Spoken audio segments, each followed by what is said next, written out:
Morning guys and girls, hope you're doing well. Got another fun one today, as we say. So you got me standing here in front of my lovely camper van, which my dad very graciously given to me. Should really say it's mine and my sister's, but of course it is mine. And as you can see, it's a lovely T4. It's one of the old ones, so 91, 92. Doesn't have the old little vents down the bottom there. It's got the short bodywork on it. I think they've got the short nose bumper on that.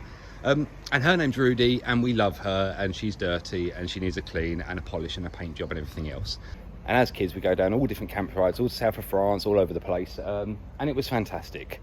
Later in life I found out that my dad was toying up, because this just had been released when he bought this, and he was toying up between buying this and a different VW. And I was sort of always wondering, well, what would that VW have been like? Great memories in this one, so I can't knock it. Rudy, you've been fantastic and I love you. But the one that we could have got, and I'm torn now looking at this one in front of me, which I would have preferred. So the one that he may have got is one of these. As you can see, a lovely T25.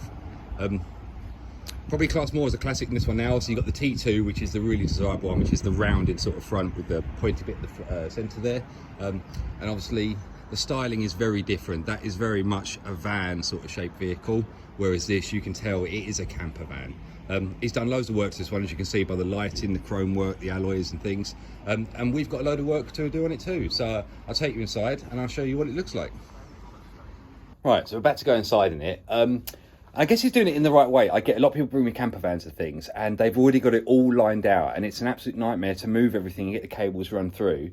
But as you can see in this one, we're pretty much still bare skin on it. So you can see we've got the rock and roll style bed. I think the original plan is to get some sort of like fridge, day unit. I don't think it's going full on camper. I'm not sure yet, but obviously he may change his mind.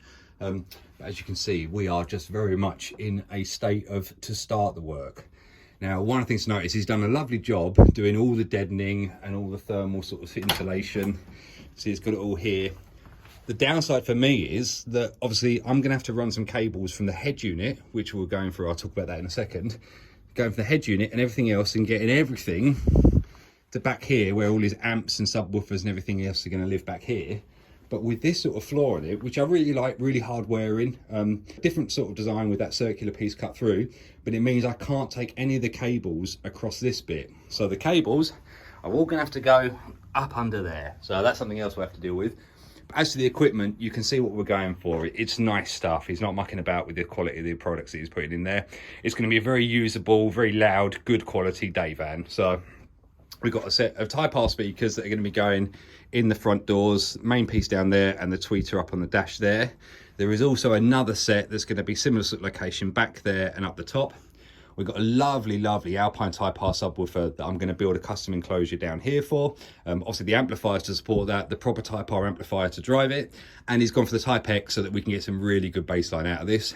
Head unit wise, Pioneer flip out screen. I'd say you get your best bang for your buck for that. It's got all the Apple CarPlay, it's got Android Auto, can do CDs, DVDs, all the normal sort of things. Plus we've got the Pioneer official reverse camera to go on there. And obviously all that stuff is going to live up here. We're going to be running it on the leisure battery with some hidden switches and things so we can use it as a proper camper van setup. But no, it should be a really nice sounding bit of kit. So there is quite a lot to deal with. He also wants me to potentially put central locking in the doors for him. I've got to deal with getting these rubbers in, which are an absolute nightmare, but we'll deal with those.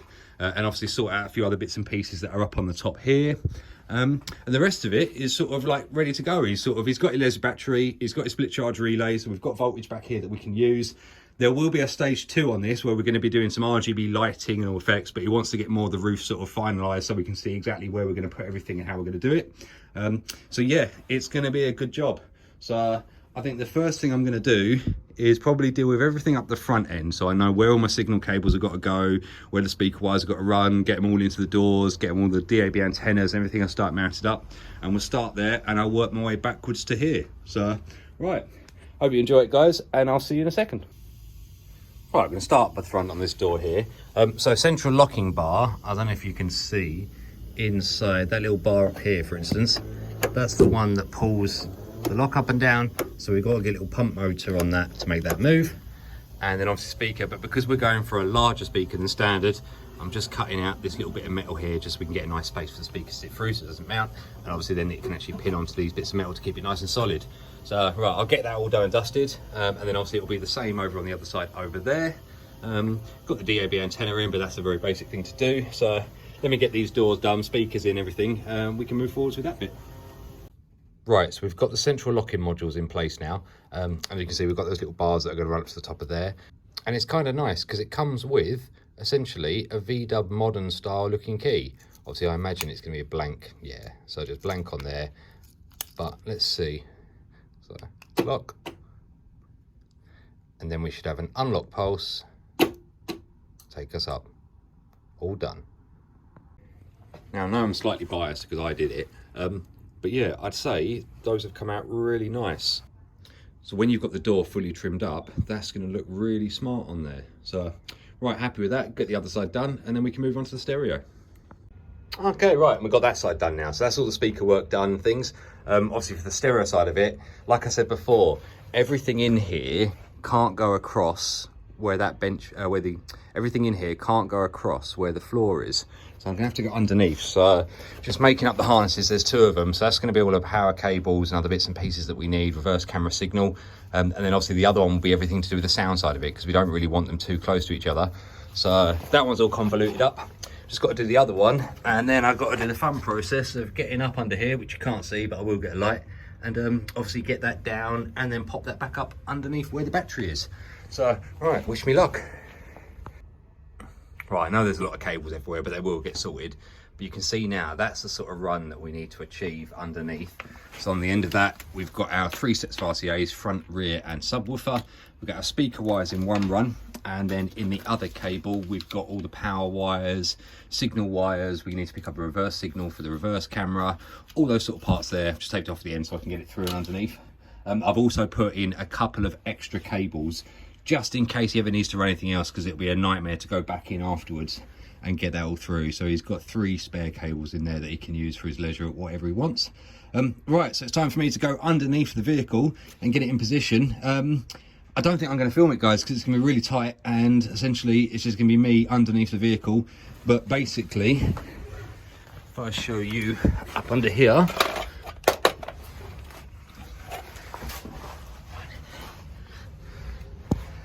but basically up there where that fan bit is, you may see there's some cables coming through at the very top. They're going to come down, and then they're going to work their way along here, up over the fuel tank, all the way down over to the back left where there's a grommet we can go through. So let me get that in, and it will look all magically done when I'm finished. Right, that's the second one all convoluted up. So wish me luck, guys. I'm going in. Hi everyone, just come in here into Neil's little treasure workshop, shall we say, and I've come to this. All I can see is a pair of legs. Help. It's the Wicked Witch of the East. And where's your red ruby slippers, Neil? I'm just having a break under here. He thinks he's working, but he's actually taking a nap under there. Yeah, it's lovely under here. Yeah, you look really cool under there, Neil. Thank you so much, Penny. Just had to show you that. Thanks for that one, Pen. Right, so we've got a bit further with it now. Obviously, you probably saw what I was doing up underneath, and we now have the stereo in position, and all the RCA and signal cables already back here. I'm just sorting out some distribution for some lighting and some other bits and pieces of doing there. Got a nice little fuse box distribution for that. And obviously then we're going to run some bigger fuses for the audio system. I think both the amps are going to fit up on that side. I hope they do. If not, I'll have to extend the RCA over. I don't really want to do one on one side, one on the other side, but it looks like we should have enough room there. So but get in there, and obviously that's where the cables all come up through.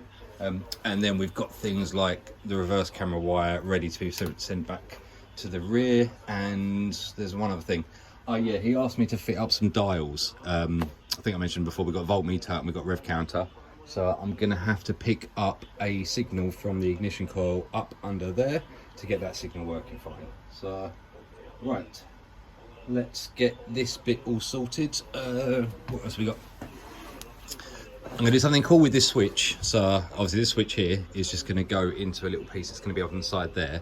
We're going to have this switch is obviously going to turn on this USB controller, but the switch is also going to double up, and it's actually going to turn on his radio without turning the car's ignition on, so that he can then sit back here and enjoy his music. And obviously everything in the stereo part is all running on the leisure battery, so he won't ever flatten down his main battery up under there, so it should be good to go. So let me get the rest of this all loomed up and looking good, get that in position and give it a test. Right, looking a bit further into what he's got here already, this stuff was already mounted up and whatnot. There's a big problem. You can probably see I've got a very large jumper cable running over to the negative on the battery over there, because there's no earth on this battery. So first of all, we've got to sort that out. And secondly, it's not actually mounted up or anything, so it's got the potential to slide. Now, that's no good. You may think, oh, it's a camper van, it's not really going to move around too much. But think of things more about in crash scenarios, not actually day-to-day driving, because that's when things go wrong, to be fair. So I'm gonna have to lift all this up, I think, to have a look underneath here and see what's going on. Obviously we've kind of dictated on the amps. I can't actually believe that those there are 17-foot RCAs and we've only just got enough to go through. So you can imagine the run that's had to happen, because all we've gone is basically from here to here, and that's taken 17 feet or 5 and a bit meters. So right, let me get all this lifted up, disconnecting everything, and we'll start seeing what we've got to work with. And obviously the main thing is work out a decent battery earth point, and obviously one for the amplifiers as well. So let's strip this down. Right, now we've got that in, I've now got to get those two amps somewhere mounted. I'm thinking of mounting up a piece of wood up on the back there, on that sort of bit there. It's a shame we've got this little bulge bit here, but I'll deal with that. And then get both the amps mounted up on there, and then obviously the box can sit in front of that. So let me get these out and see if we've got enough room. Right, I think we're getting somewhere. We've got the fuses up there, we've got that system in, we've got the radio connected up. So in theory, and genuinely not tested this yet, click it, we see a light there, and hopefully the stereo is moving. Hell yeah. Obviously we better make sure his ignition's not on. No, obviously keys out, everything's good for that. Yeah, I need to go through the setup. So right, that's all good and working. And now it should, I don't know why it wouldn't do. Let's turn it off. And that should fold back up for us.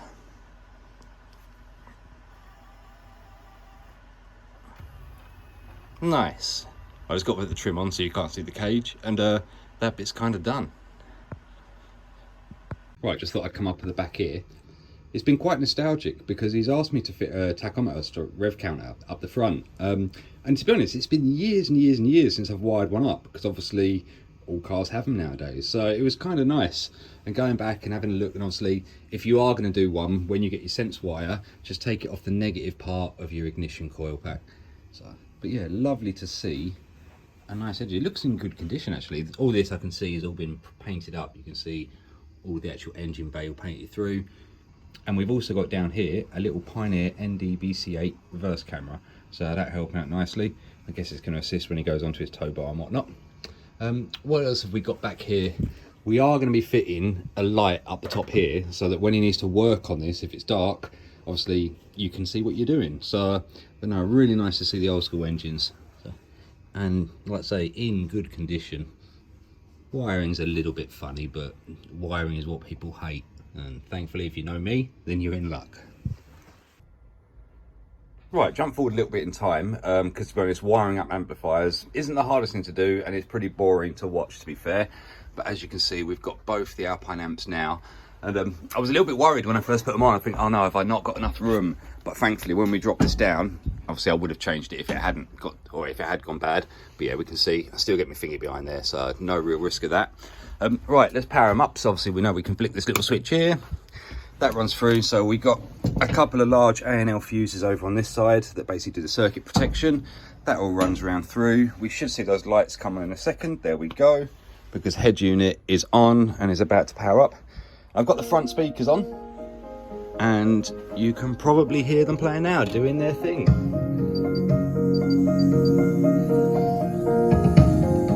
It's a nice sound. It's Alpine Type R, so obviously you imagine quite a good quality sound from them. And they're not bedded in, so they're only going to get better than this. So, right, the next stage in this build, now that I've neatened all this bit up and got this bit happy, is going to be building a custom box and obviously finding a nice way for the sound to come out through that silver bar bit that they've got in there, the sort of the same matching as this, the reinforcement steel. So, well, I think it's Ali, I don't think it's steel. But, right, let's get the box sorted out and we can move forwards from there.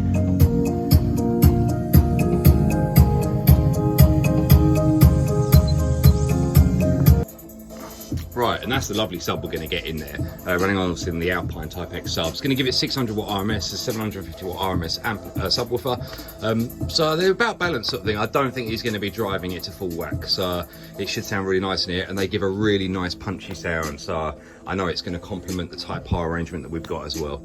So looking at the space we've got, we have got more space than we need, so the box won't fill up the whole of that. They're kind of nice when in the sealed box format. They don't take up a hell of a lot of box space. I think it's just over 1,500 cubic inches. So essentially I think we're gonna have, well, I'm gonna do like a box with a lip bit so you can pick it up in the future, but it's about 17 inches by 8 by 11, I believe. But I need to do the calculation, started doing a quick bit of calc on that. But right, we'll get that all in, trim it all over, and you'll see that in a second. Right, and there we go, with a bit of magic, a bit of woodwork even, a bit of carpet. We got the box sorted. I've also put in the back speaker there and had a little shuffle around with the panels on here. Let me drop it down so you can see it better. So I had a little shuffle around with where those panels are going to sit, because the speakers have to sit within, or we could put them anywhere I guess, but we'd have to cut all the reinforcement, and I didn't really want to do that, to be honest, because obviously it's the reinforcement, so it's probably there for a reason. So we've got those in now, so we've got left and right on that, and obviously we've got the nice sub playing there. It is on, but obviously I've got it down quiet because we've got to bed it in. So if you guys don't know, probably the most important thing, especially with decent subwoofers, is bed them in, do the right thing, start off low volume, slowly increase it over time. Don't just go full whack to see what you can get out of it, because you will hurt it. So that box is all pinned down. You may just be able to see the little screw there and a little one in there, so that pins it down to the floor panel, so that will stop that moving or do anything from there. Right, I think I've dealt with all the security, but obviously we're not going to talk about security, but it has got it, so we haven't got to worry about that anymore. That light's on the back there, give me a nice little interior light up so I can see what I'm doing back here, which is great. I think the final piece of the puzzle now will be to get that little reinforcement metal bit across and then do some slats in it so we can get this subwoofer breathing through the gaps. So, right, let me get that done and you'll see it in a sec. I think this is going to be one of the parts that is really simple to do, but really effective. So the first thing I'm going to do is obviously cut through there, so we've actually got somewhere for the sub to breathe into the air. And then obviously that's the silver bit from the other side up underneath that. And I think we're just going to sort of try and copy a circular pattern, but doing slat cuts. So the middle one will be the tallest, then a smaller one, then a smaller one, and then obviously replicating that to the side. And I think it should look good. As long as I can cut it right, it should look awesome. So let's see how she goes. Right, so you can probably see now, so we got the cut out for the air to flow through essentially from the sub side of it. So I just need to mark up where my grill bit is, then draw my slats on and cut it out nice and neat, and then we should be good. Right, you can probably get what I mean now, essentially, with what I'm doing with the slat side of it. These are a little bit thin, but this is stiff, so I think I'm actually going to put some Dynamat over this to sort of give this a bit of density so it doesn't move around, because we don't want that sort of buffering about. And obviously, yeah, just got to file up a few of these edges. The cuts were pretty good, but yeah, a little bit of filing and we should be spot on. Right, that looks a bit better. And if you can see those strips of sound ending on there. Right, let's get it back into the camper and see how she looks. And there we go. Not going to lie, I think that looks awesome. So obviously you can see the Alpine Type R, well you can't, I can. You can see the Type R sub through the centre there. My only thing that I may go back and change is where I can just see that bit of wood in the corner there. I may just black that out. But no, it comes out really nice. And obviously, as you look in, keeps that sort of clinical look, I guess you'd call it. So, but no, I really like it. So, all good. Right, I think that's job complete. So to recap, we got the new stereo, we've got the DAB antenna, we've got the tachometer, we've got the rev camera, we've got the front speakers, we've got central locking, we've got security, we've got tracking, we have got inspection lamp at the back there for the engine bay. We've got a reverse camera. We've got rear speakers. We've got a separate way of turning on the stereo compared to everything else. We've now got a safe leisure battery setup. We've got our subs and amps. We've got a little grill bit. Yeah, I'm happy with that. Thank you very much for joining me, guys. Probably not seen too much of me in this one. This is just me pointing the camera forwards and working. But no, it's been a fun one. And to be honest, working on this vehicle, as nice as they are and everything about them and the setup and everything like that, I'd still take my Rudy any day, to be fair. So anyway, guys, hope you have a great day and catch you on the next one.